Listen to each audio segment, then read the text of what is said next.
figure out what it is that you offer and try and productize it, would be my biggest piece of advice. And then from there, it's what is it that I solve, and then what do I need to deliver to solve that problem? And from there, how much time does it take? Really quantify your time and try to get to where you have defined margins rather than try to do everything for anyone under the sun. When you do that, you'll grow quickly, but you'll have crazy differences in your margins. Hey everyone, welcome back to the Right Media Group Chronicles, where we talk with leaders who are reshaping marketing and growth. Our guest today is Dustin Trout, founder of EIC Agency, a performance driven digital marketing firm helping B2B brands scale profitably through ads, automation, and data. In this episode, we'll talk about building a profitable growth engine, recovering from tough times, and what's actually working in performance marketing right now. Dustin, great to have you on the show. Awesome. Excited to dive in and talk about some of the industry. Always fun chopping it up. So, for context, what does your day to day look like leading EIC right now? Funny you ask. I'm actually every week I audit where my time goes, and right now it's about 50% in sales marketing, which includes creating content like this, looking at our automations, how's our lead generation doing, and then a good chunk, 30%, goes into client fires, operations, and how are we doing better there. And then the rest is kind of where things come up. It is pretty different across the board in the day to day, but a lot of where I'm trying to be focused and spend more time is sales and marketing, and that's something that I had none of.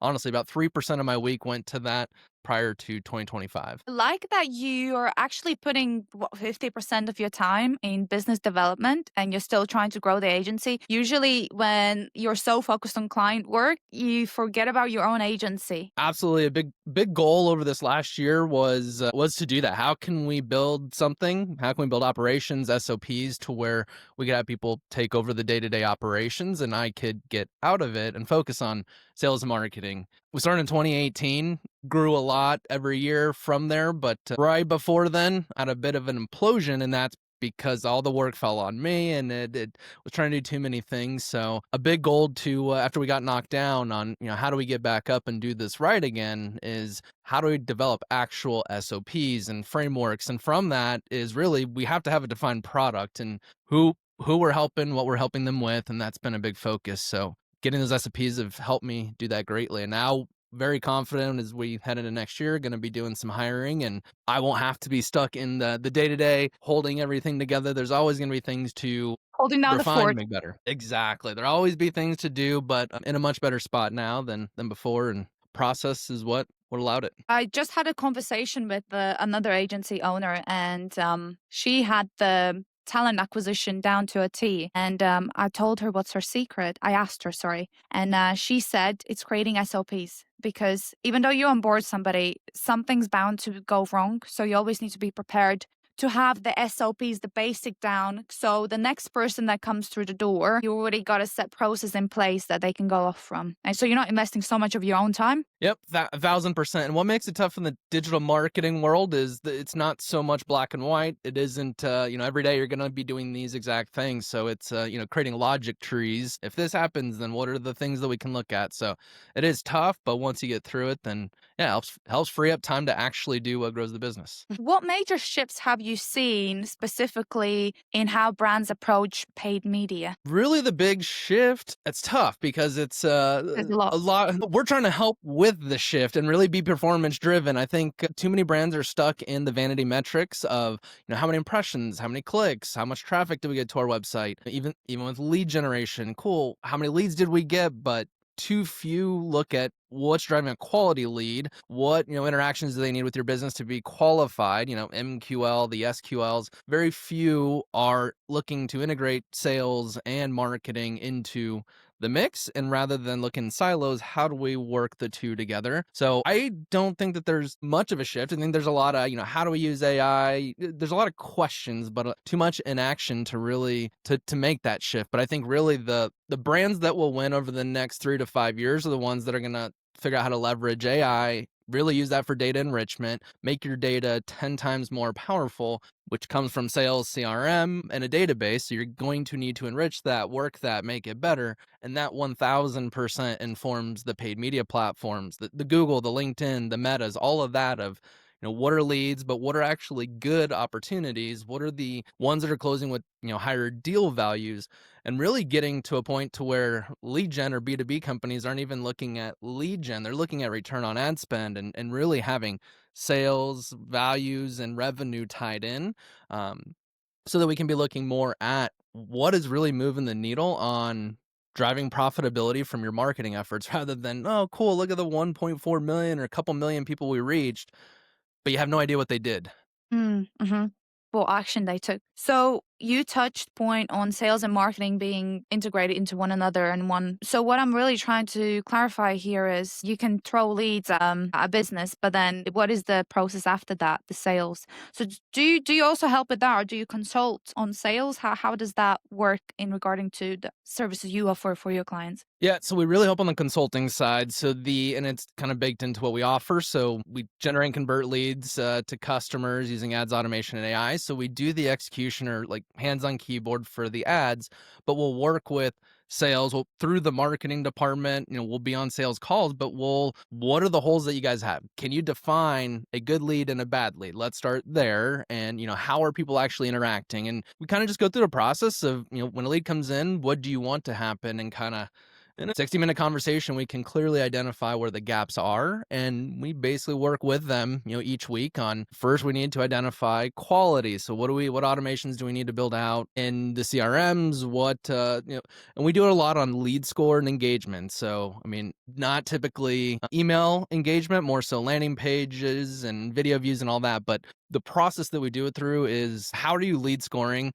That kicks off a lot of, do you even know how people are engaging with your brand? And once we identify that, we build it out. And then as they progress through certain numbers, we feed it to sales. As we give them all the data that says, here's what they did, sales falls in love with it because they're not complaining about bad leads. And that's usually the rub. And we work extremely hard to give them the good leads and earn their trust. And when we do that, it is a partnership that tees up explosive growth. You mentioned AI, automation, and a little bit about workflows. Would you mind to touch base on exactly what? So automation. So we'll work a lot on lead magnets. How are people getting in? Are people calling? Are people downloading things? And so as stuff comes in, we use high level. We're very agnostic. High level CRM. We're very agnostic as well.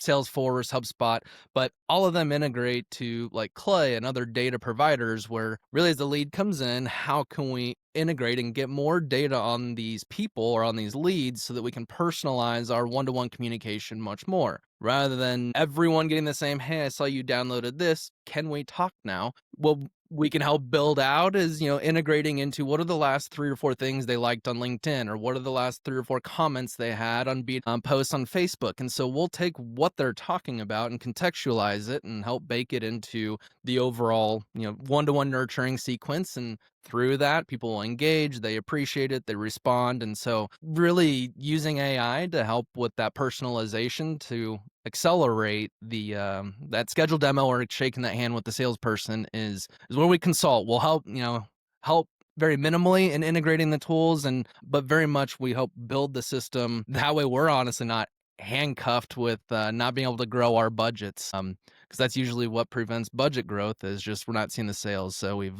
kind of baked that into our business model now, so that it's not a hurdle anymore. Now we just make best friends with the sales team and then scale companies after that. I love the explanation you done right there. What I'm curious about is who integrates these automation sequence, because that sounds brilliant. I mean, to really put in perspective what people are looking at and then putting them in a nurture sequence based off of that, that's really powerful. Yeah, so we have templates that are set up. So we use a lot of like N8N, and it basically boils down to So who's API the tech token. guy in the team? Is it Yeah, you? I mean, if the connections are set up, it's typically as simple as, all right, here, just go find your API key, log into here, add it. So we kind of set up where to go and where to plug the data in, as long as they can go into their accounts and actually get it. And if they're not upgraded to actually make that upgrades, yeah, we kind of have the infrastructure to make it happen. Kind of some of my side hustle stuff is kind of getting my hands dirty in Brilliant. N8N or Zapier and automations, and how can we pass data between platforms? And a lot of the times, once you have it set up, it's duplicatable across the board. So it's kind of we help consult, but we also have the kind of infrastructure set up to where it's not a lot of heavy lifting on their I mean, you're talking about like it's a piece of cake. You're being too humble. end. It is not as easy as you say. I'm not the tech person. It's usually my business partner. And I mean, you need to invest a lot of time in order to figure out and then make.com specifically. But once you get the hang of it, you're right. You can really do crazy things. Yeah, I mean, you start with one simple thing, and then all of a sudden, Mm. you keep building on it, and we very quickly went from we use a tool called Supermetrics, and that helps bring all the data from the ad platforms into Google Sheets, where then we visualize all the data and really show the ROI. So they're increasing our costs as we get more clients. And it was like, well, all they're doing are API calls, getting the data. So we started doing that. And then it was, well, if we have the data, can we build AI agents that, let's look at these KPIs and basically bake our strategy or SOPs into the AI agents. And it's crazy how within a week it went from let's just replace this little tool to, hey, we might have the ability within the next 4 weeks to 10x the bandwidth of our ad managers, because it's rather than going in and, a lot of what we look at is the last 3 days, 7 days, 30, 60, look at all campaigns by device performance. So if we have all that and the AI agent is just spoon feeding it to the ad managers, then we can spend less time in the ad accounts and do 10x more valuable work. And so I'm obsessed with just automations and AI. I think it's our modern day industrial revolution. I really do. Yeah, I'm obsessed with what they can do, not so much with the technical behind it because it is quite complicated. I love that you are taking advantage of this AI boom because let's be honest, you implement it or you get left behind. Yep, 1000%. I mean, what it can do. Like I said, I'm literally looking at how to 10x the output and value of what we're doing with these ad accounts and generating better leads, and it's gonna take 6 hours out of our entirely like weekly workflow of some of these clients. And I'm like, man, if Yeah. we can deliver a better product and spend 80% less time, that that It's a that's the no-brainer when you industrial think about revolution. it. Yeah, but there's a lot of time wasting in regards to using tools that don't actually work. But Yeah. becoming efficient like you are right now, you're saving 6 hours a week, and then you're focusing more on return on investment for the client. Yep. I mean, yeah, 1000%. And I think a lot of people are trying broken tools because they're just trying what other people are trying to build. I mean, there's things like Lovable. I mean, you can use AI to where instead of trying other people's broken tools, just go try and create it yourself. You can integrate pretty quickly with some of this stuff and kind of prototype it and at least know if it's worth investing to. But yeah, to your point, I guess if you don't know really what you're looking at and how to audit, is this ROI positive time spent, then it might not be worth it. And we have like a parking lot of ideas that are all like cool things we want to make more efficient, but all the decisions that we make or decide on can we do it is, well, could all of our clients use it? And could we actually turn this into its own product and scale it? And if it's more like, well, that would just be fun to do, but there could never be revenue behind it, then we just kind of like, all right, well, go do it on your own time. Yeah, there was a really good saying. It was something about entertainment. So if it's not returning your investment, it's more entertainment. Yeah, it's an expensive hobby. I mean, our time is our most precious asset, and so if you're spending time building things that are not producing or that are just fun, it's just expensive entertainment at that point. Yeah, But expensive entertainment.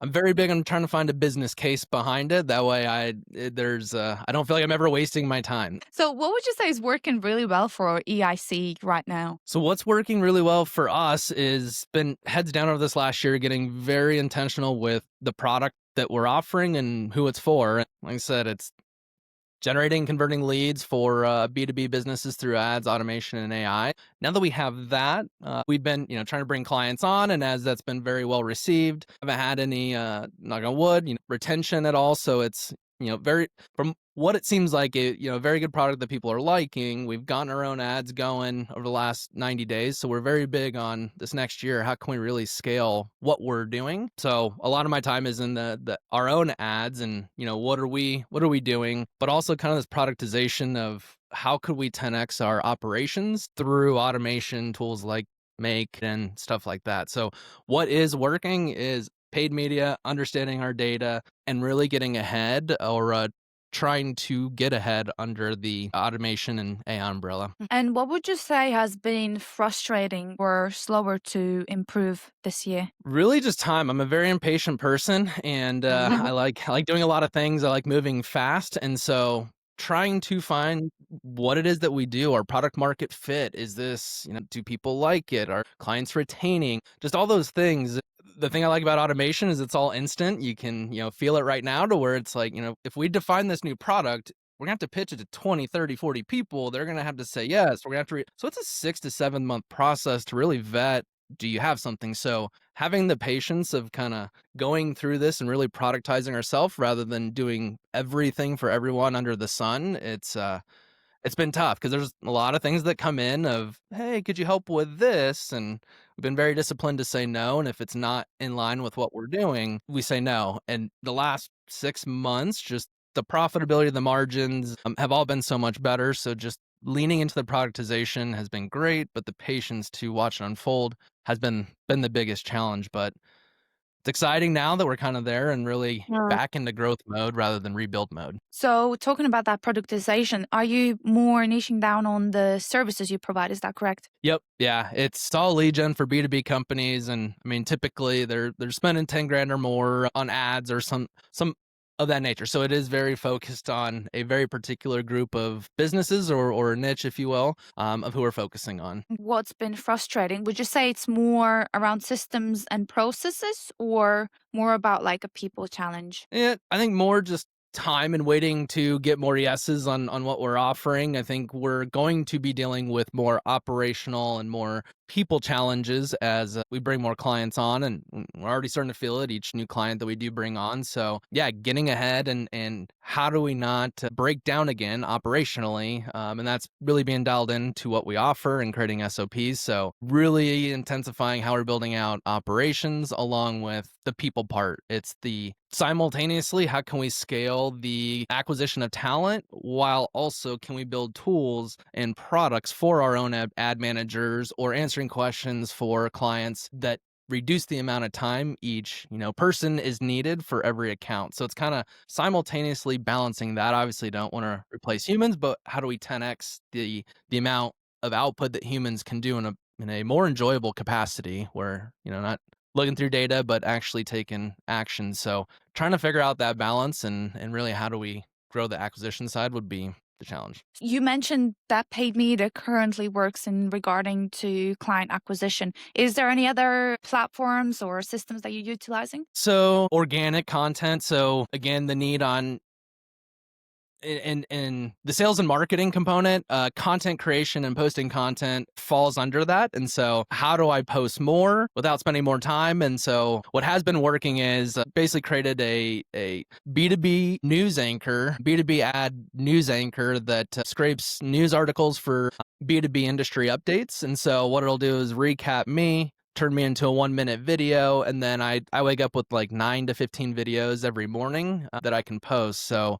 that has actually been working really well. People have been stumbling on those videos, coming in, then getting our retargeting ads, and then coming in the door. So that has worked. We've done a few events, and we're big on the podcasting, and so kind of leading Yeah, I with was just gonna that. ask about Um, that. So who do you interview on the podcast? What is the purpose and the structure of your episodes? Yeah, so what we deal with a lot on new clients is they lack their own content of their about us and why and what problems do we solve. So we kind of use the podcast to start that platform, and through that, it's just kind of our unique way to create a discovery call rather than just hop on a regular Zoom. Like, let's create some content around it. Like, why not? And we'll share it with you. So at least whether we work together or not, at least you have content that should improve your ad performance because you have more of your storytelling. So it's been kind of a unique way and a fun way to get to know potential clients or prospects as well. So, and we've had good feedback on people leveraging the content that we give them, and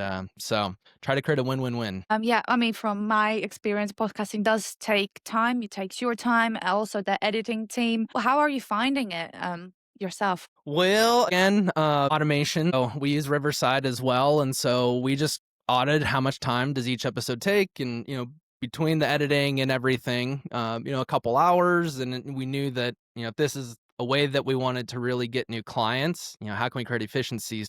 We're actually almost done with a product, if you will, where we take the APIs and tie into Riverside, take the clips, get the transcription, basically automate the whole process so that the editing, the posting, even to social media and all that, to YouTube, everything is all completely automated. Is how we're kind of finding the time. We have a lot more in the pipeline we want to get to. It's just we don't have the time to do more. And so once we finalize this, it'll be exciting because we can now do a lot more content creation, 10x the amount of content creation time, and the same amount of time that we're given now. Yeah, I would also recommend an AI to create short clips. It's called Opus AI. I don't know if you've heard of it, but you take a whole podcast per se and it creates you a lot of small, little engaging video clips. That's awesome. So I typically use CapCut, but they don't have an API, so I'm kind of looking for another tool. And so gonna check that out. I've seen it come up quite a bit in a lot of different like Facebook groups and forums and all that, but yeah, I haven't It's quite officially tested. it's on the pricier side, but if you think about the time it saves you, it's it's worth it. I laugh at when people say it's $100 a month to have. I'm like, you realize this is 1,000 API calls. One API call would literally take like 15 minutes, 20 minutes, or whatever is done. So I'm like, this $100 in value or whatever is like worth 9 grand in human hour times and stuff like that. So people are not good with data, nor are they good with financials, and so people are grossly undervaluing what all these APIs can do, and just they do not see the value. So. I'm very passionate Yeah, I about that. think I think it's just that unknowingness and not maybe not having the time to research what it's actually capable of. And they think ChatGPT is the AI, and that's just the tip of the iceberg. Yep, I agree. But I keep saying we're living through another industrial revolution now, and people won't know it until about 15, 20 years from now when it's like, oh, wow, that was a pretty crazy acceleration in efficiency and Yeah. productivity and output of what humans can do. Yeah, it's if you look in history, there's been time and time again where we become technologically, more efficient, and suddenly a lot of people lose jobs, which is happening right now in USA as well. And this is there's a sequence that's coming up from the history now in regards to AI as well. Yeah, that is why education is extremely important. That's what helps with the transition of, are you equipped to go from doing the job in this one industry to another? There's the other component of just humans don't like change. So whether the education is there, whether you'll take it, and to your point, if you're in a job that's going to get lost, you know that AI is the way to go. Why not get into education? I think humanity should start supporting more of that education and get better at that, because as you learn that, then you can actually deploy it and maybe go from 60 grand a year to 120,000 a year. And now all of a sudden your life has changed, but it's going to take a bit of education and learning it, but also the willingness to want to invest into the education to learn. Consistent, would you say your client pipeline is right now? Do you feel in control of it, or is it still unpredictable month to month? Still unpredictable month to month. Like, we're getting to where we're getting consistent leads coming in. It went from monthly and now, every other week. And pretty much the goal is, have consistent on the weekly and then daily. And that's all come from just some of the podcasting, some of the video creation, some of the ads. But that is 1000% of what we're focused on. Is every dollar that comes in, we're reinvesting a large percent of it into marketing, and we're big on identifying where the ROI is coming from. So always open to testing new systems that'll bring in new opportunities, new conversations. But is the most we've felt in control, but it's also nowhere close to where it should be. So that's a big focus next year.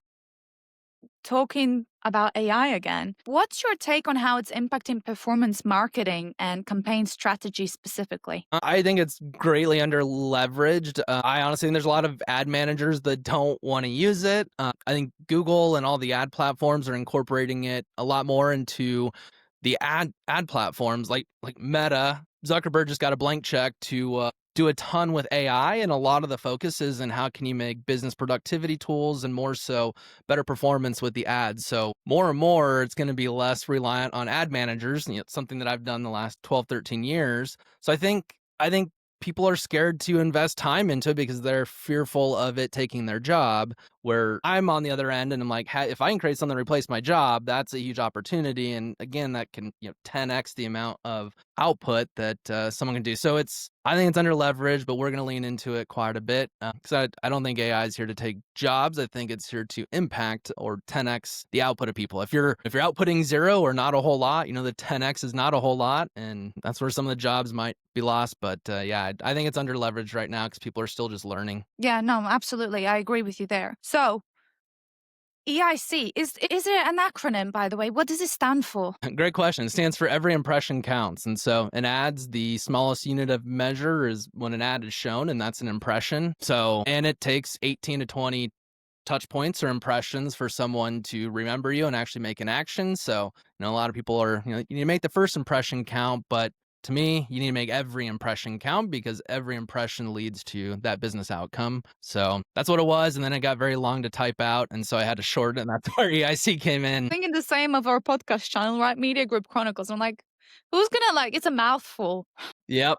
Yep. I'm going to So have to find an acronym there somewhere. EIC. I mean, we talked about growth. That's the goal. Can we be more specific? What do you want to achieve in 2026 for your agency? Yeah, so we're lining up to do at least 150, 200% top line growth. So double, triple, that's what we want to do. Like I said, we're going to be reinvesting a lot into the ads, operations to get myself and my partner outside of the day-to-day activities. We're really good with the ads and we've done it really well for a lot of clients. So as our budget continues to grow, it's just going to be a snowball effects. We've also worked extremely hard to come up with pricing, look at what we're delivering, and really operate at an 80% top line margin. So our big goal is to not only grow top line growth, but also maintain around that 80% top line margin. And if we're able to do that, it's some serious healthy growth. We're able to bring a bit more people on and helping other businesses grows. It's very aggressive, but I think it's very doable. Thank you very much for this podcast, sharing your time to do this and your knowledge and so much value provided. My last two questions. First one being, what advice would you give for agency owners starting out today? What advice do I have for new agency owners? Figure out what it is that you offer and try and productize it. Would be my biggest piece of advice. And then from there, it's literally what is it that I solve, and then what do I need to deliver to solve that problem. And from there, how much time does it take? Really quantify your time and try to get to where you have defined margins rather than trying to do everything for anyone under the sun. When you do that, you'll grow quickly, but you'll have crazy differences in your margins, not know when you need to hire. So I think really diving in and what problem do you solve and for who, and then are you in control of your margins would be a big piece of advice there. There's a whole lot that goes into it from finance to operations that if you do that, you'll be teed up for success. And it might take months. It might take, changing your offer a bit and kind of testing it. But that would be my biggest piece of advice. And create content. Shake hands, create content. I love your no fluff approach. Dustin, thank you so much. Appreciate the time. So for anyone, if you have any suggestions or any future topics that you're interested in finding out, just log them down below in the comments and we'll look forward to integrating them into future episodes. Thank you.